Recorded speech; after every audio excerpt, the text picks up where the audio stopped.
Oscar Piastri signs with McLaren until 2026. Liam Lawson causes some shakeup at the Alpha Tauri, soon to be Hugo Boss Alpha Tauri, Adidas Alpha Tauri, we don't know. And Carlos Sainz and Ferrari look to have another great weekend in Japan as Formula One heads to the land of the rising sun. This is Into the Chicane. We are your hosts. I'm Channing Apodaca. The man across the screen, loving the background you got going today. That is... what background? You got you didn't see it? I'm reporting live from Milton Keynes, actually. I'm here at the Mercedes factory trying to get a scoop on their upgrades for this weekend. So. Oh, that's what you're doing. Yeah. Clever. Very, very cheeky, bud. What do you mean? Nothing. Just I like what you're bringing to the table.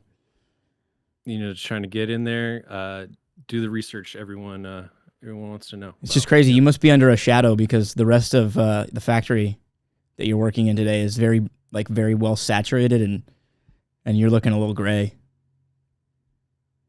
Well, I'm kind of up on like this rafters area, kind of. Mm-hmm. They don't really know I'm here, so I'm trying to. Oh, you snuck in? Yeah. You're. I had to doing some recon. What really, are you? What kind of intel are you looking to get from Mercedes? Anything, just what their upgrades may be, whether or not George is going to cry again this weekend, all kinds of things. That's got to be in their playbook, right? If F1 is as scripted as the NFL, that's already written down in a script somewhere. Beautiful. Hey, love it. If you're trying to garner sympathy, little tears help go a long way. Well, he's not going to get any sympathy from us as we are the president and co-chair of the George Russell Hater Fan Club. We are your hosts. I'm Channing Apodaca. That's Brandon Wood. And before we keep going with this podcast, I want to remind you guys to subscribe to the YouTube channel. Follow us on Apple Podcasts, Spotify, TikTok, Twitter, and Instagram. Like this video. Share with your friends. We appreciate all of it. It goes a long way, especially as we're trying to build this thing and have some more fun and exciting stuff on the way for you guys in the future. But right now, this weekend, we are heading to Japan in mere days. We're 3 days away from the beginning of the Japanese Grand Prix. Yes. A few pods ago, you said that Singapore was the land of the rising sun, but in actuality, Japan is the true land of the rising sun. Well, so I meant that as the continent of Asia is the land of the rising sun. But I just Googled it right now when I was in the bathroom, and you could say, it came up as, you could say China is the land of the rising sun. You could say that Asia is the land of the rising sun. But if you're specifying a certain country, it is Japan. So, yeah, I repeated myself there. Well, I'm just correcting you from... I didn't need correcting. Episodes ago. Well, just wanted to make sure it was clear for everybody so they understand what's really going on. Well, there you have it. Nice little explanation there. We're heading to Japan. Some people are already there. I don't know if you saw Lewis was spotted at Tokyo Disneyland. Oh, really? Yeah, somebody took a picture of him. He had I don't know if it was... Actually, it might have been Tokyo Universal because he had like one of those little toad heads on his head. Huh. You know what I mean? Like those little costumed toad things. I don't know. What character is that? Toad from Mario. Oh, well then... That's what I'm saying. He might have been at Universal, not Disneyland. Got it. Yeah. I mean, that's pretty cool. I like that. Yeah, he was wearing that and an LH44 t-shirt, so pretty dead giveaway who it was. Sure. But there's a little bit of news and notes to get to. First bit of news this morning, early this morning, I think it was like 3 or 4 a.m. our time. That's Pacific Standard Time. McLaren announced that Oscar Piastri has been signed through 2026. No surprise there.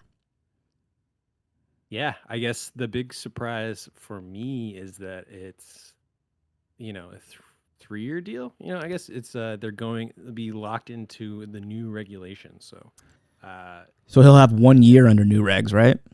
At least. Yeah. So, but like we said before, you never know with F1 contract lengths. Things could change at any time, but yeah, he could sign an extension in the middle of that if they wanted to. Yeah, but if you're McLaren, this was definitely the right move, locking him in while the getting is good, because I'm sure after I mean, so far he's had a great year. At the end of the year, I think there'll be a lot more teams looking at him for potentially Yeah, partnering in the future. So absolutely. They get 2 years of these current regulations with him. They get 1 year of the new regulations. Get to see how he does there. I doubt there'll be that big of a change that is going to affect him. But yeah, just a little bit of a bridge deal there for Oscar. I think it's a great signing. It's very well earned. Also, like a little bit of a little gap between the end of Lando's contract and then the beginning of his. So, yeah, well, it'll be cool in 2025 if both Lando and Oscar are still there after Oscar's had a little bit of time in F1, time in the car. Just they'll be be cool to see them battle a little bit more. yeah, I don't think they're the best of friends, so I can see them going head to head a lot more. And I don't think that they're like enemies by any means. I just don't think that they're as close as the team would want them to be, and that they're as close as some of Lando's other teammates, namely Carlos Sainz. They got along great and were a solid duo. But Oscar is getting the full upgrade package for Singapore. I don't know if you saw that. So his car is going to be a little bit better than he had last weekend. So hopefully he'll be able to keep up with Lando. So I'm looking for a big weekend from McLaren. I don't know about you. I definitely think so. Yeah. It's going to be a good track for them, and hopefully with them both, like you said, both with the same setup, get little double points for McLaren. I think this third place in the Constructors' Championship is prime, ripe, and ready for them. Oh, yeah. So, Mercedes is also nipping on their heels. They looked good in Singapore, which, not the same exact style track, but I would say similar in just not really like a high speed, but not. Well, Suzuka is actually going to be pretty high speed. It's going to be like full on like race circuit, pretty close to like Silverstone-ish, that kind of style track. So, but traditional road course style. Correct. Yeah. As opposed to Singapore is like a street circuit. But not like I'm saying, not like it's not. I don't think this is going to favor Ferrari in terms of like top end speed. It's a track that's set up more for like McLaren, Red Bull. Exactly. Like the efficiency of the Red Bull is going to play a big part. Yeah. And like the tire wear is pretty high here in Suzuka. So the Red Bulls have that advantage because they are so good on their tires. Mm-hmm. Teams like the Ferrari and the Haas are going to struggle. Yeah. I think in the race, well, like I was saying, Mercedes is going to be nipping on their heels, I think, because they looked pretty good at Singapore. So can expect them to be like sneaky in the battle the way that they were last weekend. Yeah. And then in other news, Liam Lawson causing a lot of the rumor mill to spark up with what's going to be happening over at Alpha Tauri in the coming year or so. Whether or not they're going to stick with Yuki Tsunoda, if Liam is going to get himself a full-time F1 seat, and whether or not Alpha Tauri wants to lean into the marketability of Daniel Ricciardo amid the rebranding that they're going to be doing, which I think is going to be heavily fixated on the American market. Yeah. Liam having that great performance in Singapore, getting that point for the team. Mm-hmm. Himself, 2 points. 2 points is huge and definitely, made him a key player moving forward. If AlphaTauri doesn't sign him for next year, it's good chance that another team does. Yeah. So with the like mixed messages we're getting for next year as far as like who's gonna be the main driver there, we've heard things that Yuki's a definite go for next year. We've heard things that Ricardo's a definite go for next year. So if that means both those AlphaTauri seats are full, there's an opportunity for another team to snatch Liam up, I think. So yeah, and I think the team that's primed to do that is Williams. It's looking more and more like Logan Sargent is not going to lock up that seat, but then there are also rumors that they've already locked him up. I'm good with it either way. The one thing I don't really like about the entire situation is the Daniel Ricciardo factor, because I like young blood. But you can't deny the marketability and how heavy teams lean on that. And he's, outside of Lewis Hamilton, he's probably the most marketable face in F1 just from a personality standpoint. And he's probably more popular in the United States than Logan Sargent is. Oh, 100%. So with popular F1 all around the world. But like American fans know Daniel Ricciardo, and he leans into that. He loves America. It's kind of like a second home for him. Even out here in LA, he's here pretty often.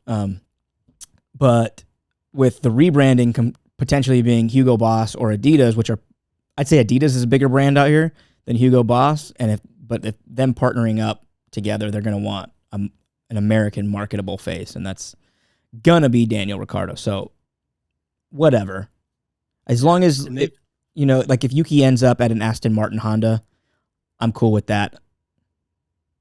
Can't hate on that.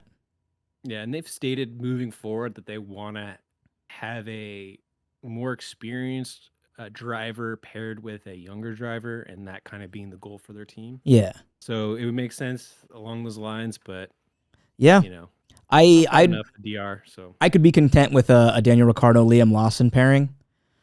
A Daniel Ricciardo Yuki Tsunoda pairing wouldn't sit too well with me because I think Yuki, as much as I love him, I think Yuki's getting exposed a little bit by Liam Lawson.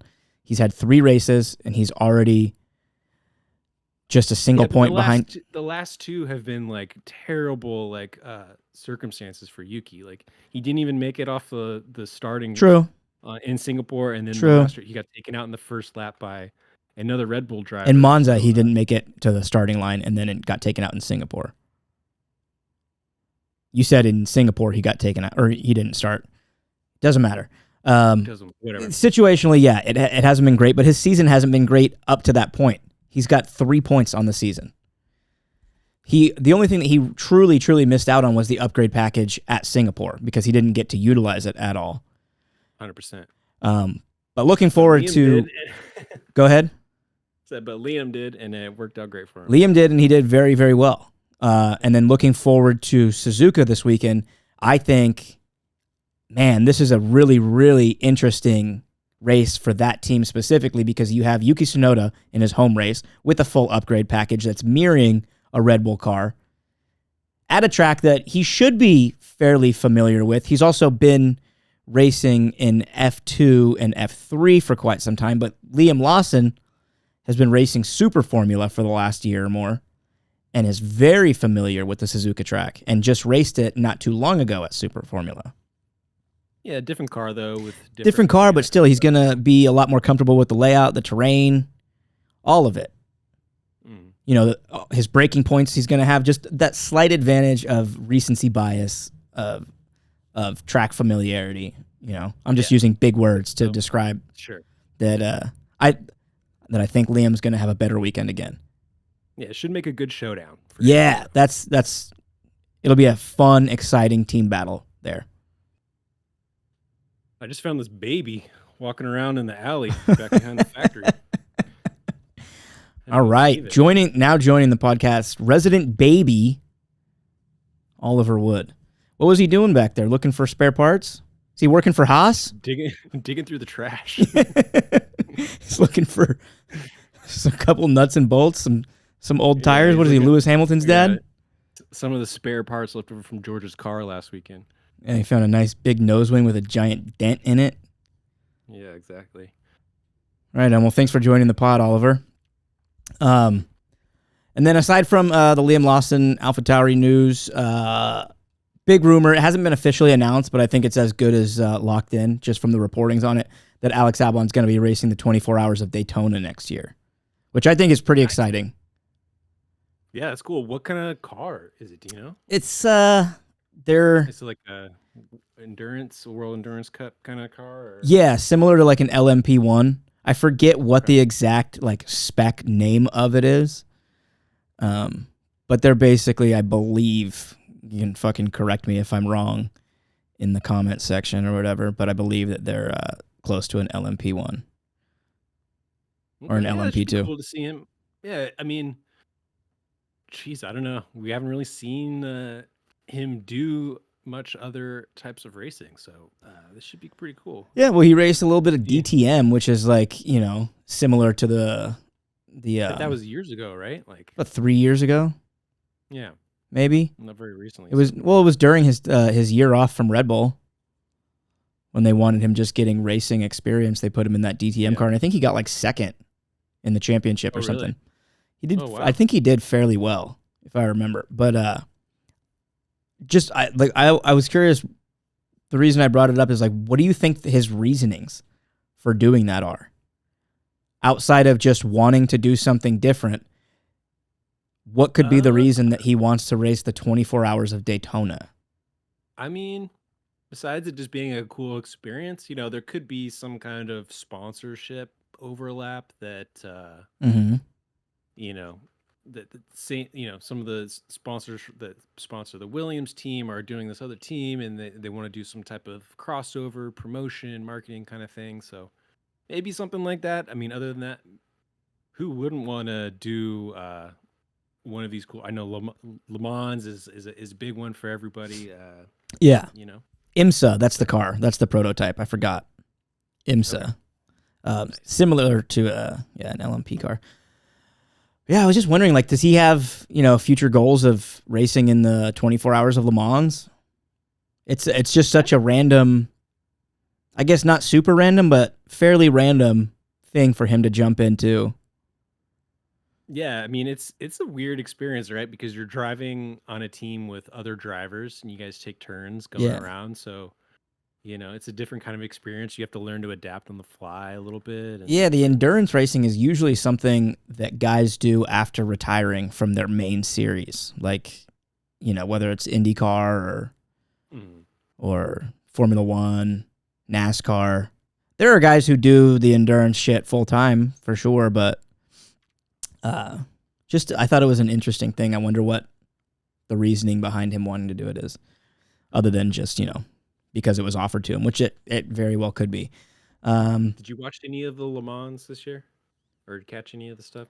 I caught a little bit of it. I was actually watching a little YouTube video of the NASCAR that they put in it last year. Oh yeah, the Garage 56 car, or whatever. Mm-hmm. But yeah, I mean, that's cool that Ferrari won with Giovinazzi in the car. Yeah.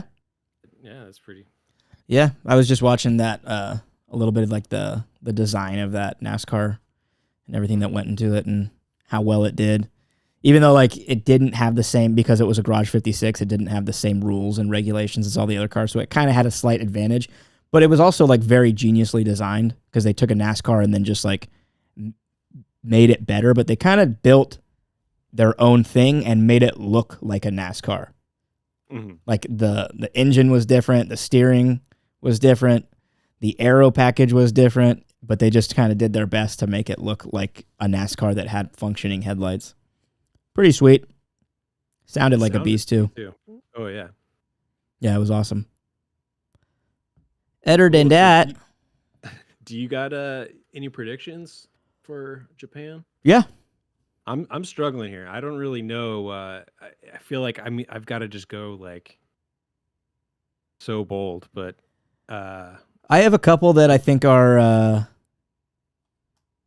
easy predictions. Like, they're not easy predictions, but they're repeats. Yeah, that's where I'm at. I'm like, I don't want to use the same things I've used before. Yeah. I also want to make it bold and not predictable. So I'm struggling a little bit here. My first prediction is, I don't think it's any secret, Liam Lawson back in the points. Okay. I think that's it's bold, because it's not for sure whether or not those Alpha Tauri upgrades are for real or not. There's a lot of factors going into last week. I think that could have.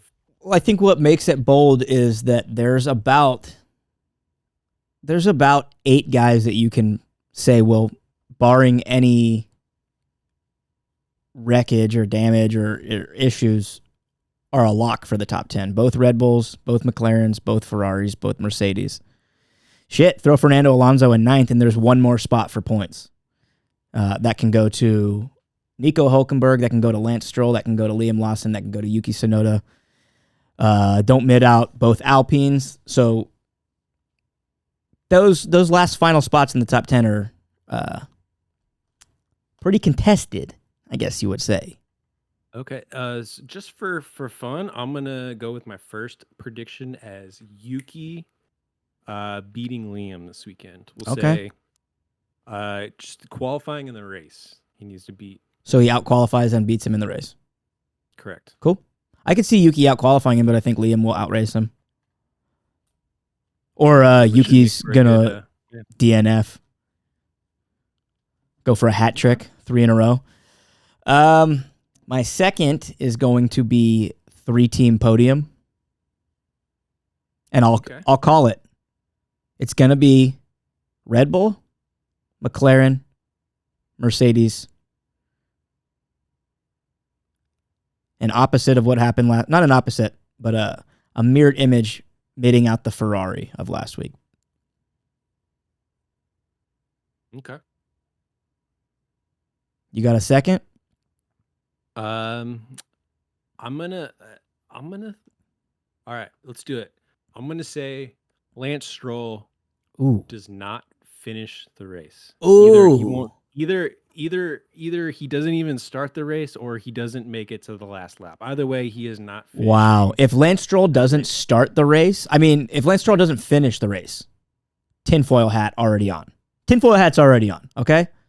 If Lance Stroll doesn't start the race, black flags on his F1 career. Shut it the fuck down. It couldn't be more obvious. It couldn't possibly be more obvious if he doesn't start. They might as well get Felipe in. Let's see it. Let's get him some lap time. You know what I'm saying? He's pushing for that spot at Williams too, I heard, because he turned down that IndyCar drive, and now he's trying to, I guess whoever his manager is, I forget. It might even be Toto. Could be wrong there. What? Could be wrong, but he's contesting to get Logan Sargent's spot as well. So my number 3 bold prediction is gonna be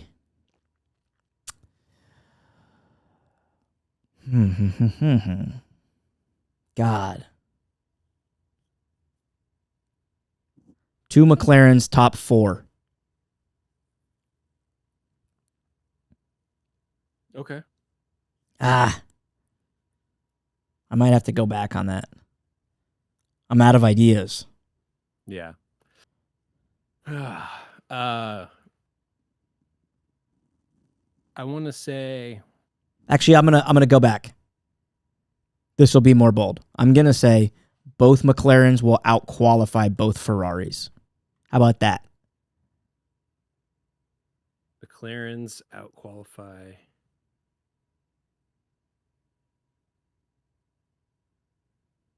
you said Ferrari? Yeah, so a 2 for 2. So Lando and Oscar will out-qualify Carlos and Chuck. Okay. I'm gonna let's see here. I want to make it interesting again, and let's say I'm gonna predict that Ferrari beats Mercedes this weekend in combined points. Okay. Like so between the between the drivers, two. Ooh, I mean, dude, that's one DNF. Points, Ferrari, I think trending up, and it would make a great. Would that take third place or second place? Sorry, probably not. I don't think so. I think it depends how they finish, but I think the gap is still pretty big between Ferrari and Ferrari's down. They're like it's 48 points. Oh no, I'm looking at the wrong. Sorry, it's it's 24.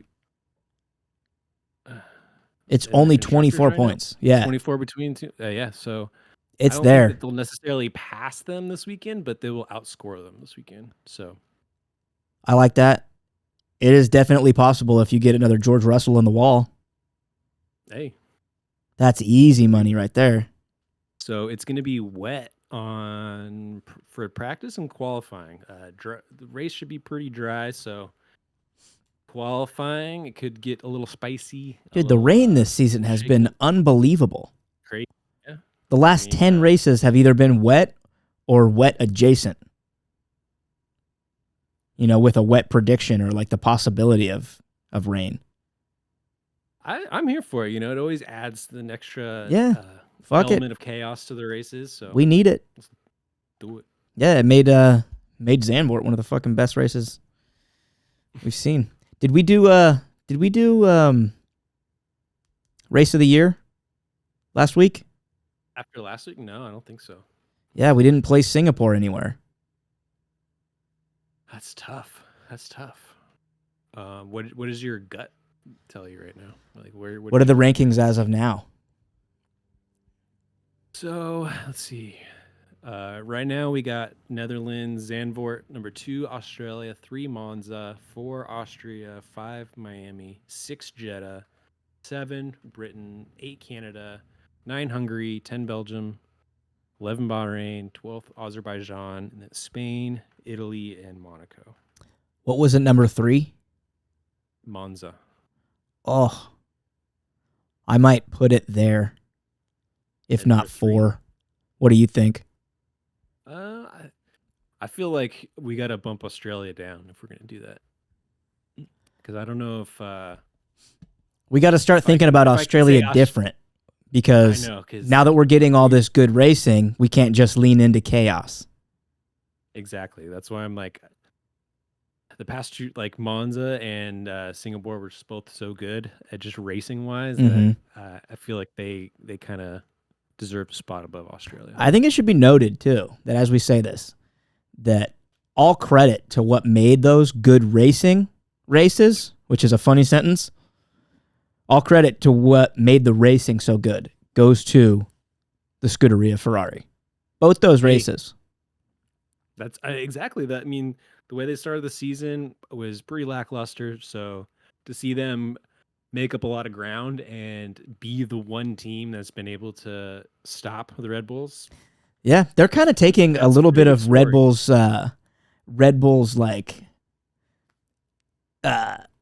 image in a way, being like the more outlaw team, being allowed to race each other, making bolder, calls and letting the drivers go at it and all this shit, having a little bit more of an edge to them. You know what I mean? Which is kind of how Red Bull started. And now Red Bull's looking a little bit more like the benchmark team, the on paper, this is how operations should run, suit and tie. Pretty interesting. Did you make your final prediction? Yeah. I forget what it was. So how are we feeling? Are we gonna we got to do the put it in 3, or are we gonna put it in 4? Or are we gonna move Australia? Let's not do anything rash now because we do still have to go back and rewatch Monaco. Let's set, what was number 4? Austria. And 3 is Monza.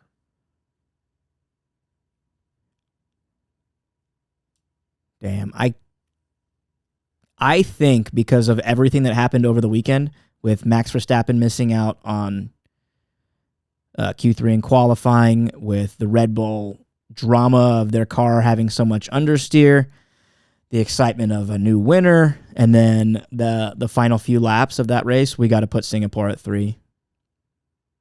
What do you think? Okay. Yeah, if we're going to go back later and litigate Australia, I'm cool with putting Singapore in 3rd. Cool. All right. Guys. Go ahead. Yes. No, go ahead. This Saturday night at the Japanese Grand Prix, 9:30 p.m. Pacific Standard Time, we want to remind you guys to join us on the Into the Chicane YouTube channel for the live race watch. Along with you guys, will be sitting there enjoying the race with us the way that we do at our race watch parties. We'll have our whole crew there. Everyone who's ever been a guest on this show will be there, plus extras that you hear their name in our fantasy league. It's going to be a good time. We'll have live timing up. We want to sit back, enjoy the race, have you guys commenting on everything, chiming in, and partying with us, because we don't get to enjoy decently houred races ever. Yeah, it's very funny to see all of the comments about this weekend. Like, everybody, oh gosh, it's so early, having to wake up early. It's the earliest race of the whole year. Oh, yeah. What time is it for European time? It'll be like late for them, or 5 a.m. or something like that. Yeah, that's regular for us. That's normal race for us. Like getting up at 6 a.m. to watch qualifying and like. Yeah, now you guys get to not be on your phone for the entirety of your Sunday morning. Seriously. See how that feels. You get to ignore texts from your family members who have a better sleep schedule than you do. You get to get pissed off at your friends who want to send you pictures of Max Verstappen on the podium when you haven't even turned on the fucking app yet. You guys get to sit in that. You get to walk a mile in my size 7.5s. Small feet. Yeah. So if you're watching the race live, come join us on our YouTube channel. Come hang out, grab yourself a snack and a beverage, and join us. We look forward to it. Japanese Grand Prix this Saturday night, 9:30, live on the Into the Chicane YouTube channel. We will see you guys there. This has been the Into the Chicane pre-Japanese Grand Prix, one that we've been looking forward to all year. We will see you guys at the race live. Peace.